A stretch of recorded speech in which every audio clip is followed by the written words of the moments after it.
जय श्री महाकाल। अप्सरा साधना। अप्सरा साधना काफ़ी उच्च कोटि की साधना होती है और इन्हें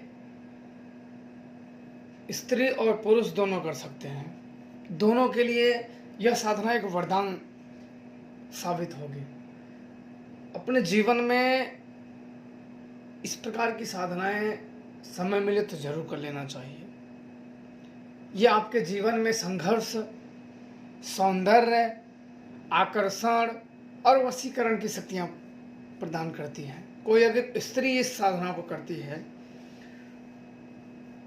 तो उसके अंदर आकर्षण बढ़ने लगता है, और जिनके जीवन में आकर्षण ना हो वो जीवन ही व्यर्थ है।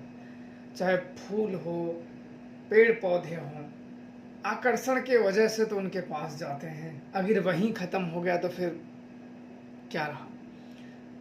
तो मैं आप लोगों को अप्सरा साधना के बारे में आप लोगों को यहाँ बता रहा हूँ। अप्सरा साधना सब लोगों को मालूम है, इंद्रदेव के सभा में नृत्य करने वाली होती है, और ये इंसान के संपर्क में जल्दी नहीं आती हैं, क्योंकि जितने इंसानों ने इन्हें प्राप्त किया है इनसे भोग की कामना ही रखी है। ये जल्दी इंसानों से संपर्क में नहीं आती हैं, और अगर आ जाती हैं तो ये वचन की बहुत पक्की होती हैं। हम ही गलतियां करके इन्हें वो सिद्धियां को गंवा देते हैं, अन्यथा ये शक्तियां वचन की बहुत पक्की होती हैं। ये छोड़ के जाती नहीं है। इनसे कोई किसी भी प्रकार के सहायता लिया जा सकता है। इनकी साधनाएं एकांत स्थान में किए जाते हैं। जब तक साधनाएं चलें किसी अन्य को उस साधनाओं के बारे में ज्ञात ना हो। अगर एक बार में सफलता ना भी मिले तो इसको दूसरी बार करनी चाहिए। किसी कारणवश अगर सफलता ना मिले तो दूसरी बार अवश्य करना चाहिए। मतलब आपको बिना अनुभव लिए इन साधनाओं को बंद नहीं करना होता है। कुछ जो साधना करने वाले लोग होते हैं, जो साधना करते हैं, जिनका योग और ध्यान ठीक से लगता है, उन्हें 6वें या 7वें दिन अनुभव होने लगते हैं। पायलों की आवाज़ सुनाई देने लगती है, घुंघरुओं की आवाज़ सुनाई देने लगती है। ये स्वयं ही अनुभव करें, कोई कथित तौर की बातों पे ना जाए, स्वयं ही अनुभव करें। मैंने ये साधना करवा चुका हूँ, इसका अनुभव मैंने बताया हुआ था और बताया था भविष्य में जरूर आप लोगों को साधना कराऊंगा। इसमें माला सफेद माला चलेगी, सफेद स्फटिक की माला चलेगी, और या तो सफेद हकीक की माला होनी चाहिए, रुद्राक्ष की नहीं चलेगी। सफेद, एक काली हकीक माला होती है, एक सफेद हकीक होती है, तो सफेद चलेगी। इसमें वस्त्र बिनासीले होने चाहिए। इनमें एकांत स्थान में अगर साधनाएं करें, जो जिस घर में आप लोग साधनाएं करें उस घर को अच्छी तरीके से सजा लें। एक सुंदर सा चित्र देख लें और उस चित्र को उर्वशी को मान के साधनाएं की जाती हैं। इसमें मंत्र की और यंत्र की जरूरत पड़ती है, यंत्र की भी जरूरत पड़ती है।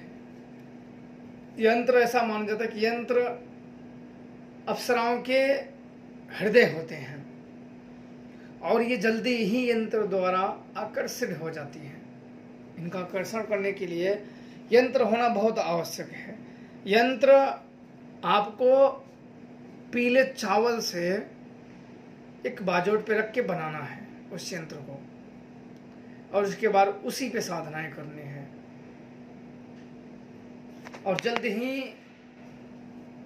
मैं इनके साधना और मंत्र आप लोगों के समक्ष रखूंगा, और आप लोग इसे बिल्कुल नर नारी दोनों जन कर सकते हैं। और बिल्कुल अगर सच्चे मन से, सच्ची श्रद्धा से बुलाएंगे तो जरूर लाभ होगा।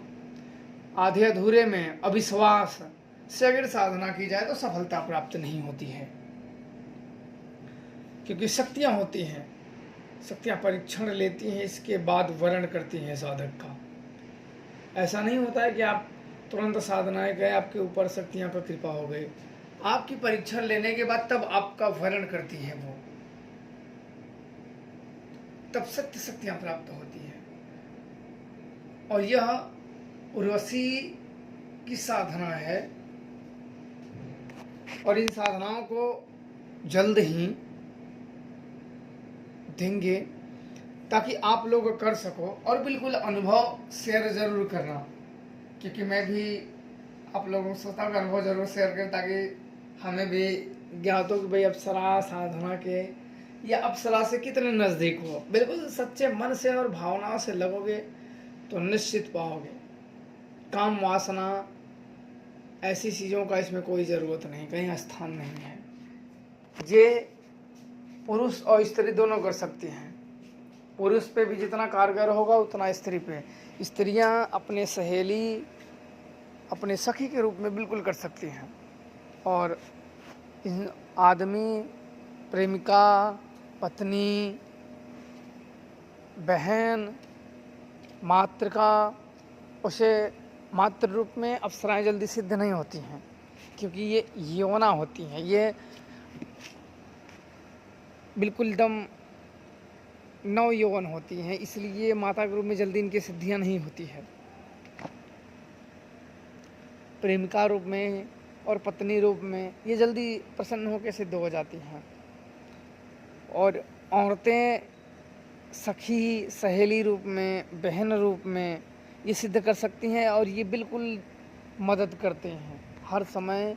मुसीबत के तौर पे जब भी इनका आवाहन किया जाए या इन्हें बुलाया जाए तो ये उसी क्षण उसका मदद करती हैं, तुरंत तत्काल मदद करती हैं, और 24 घंटे सेवा में हाजिर रहती हैं।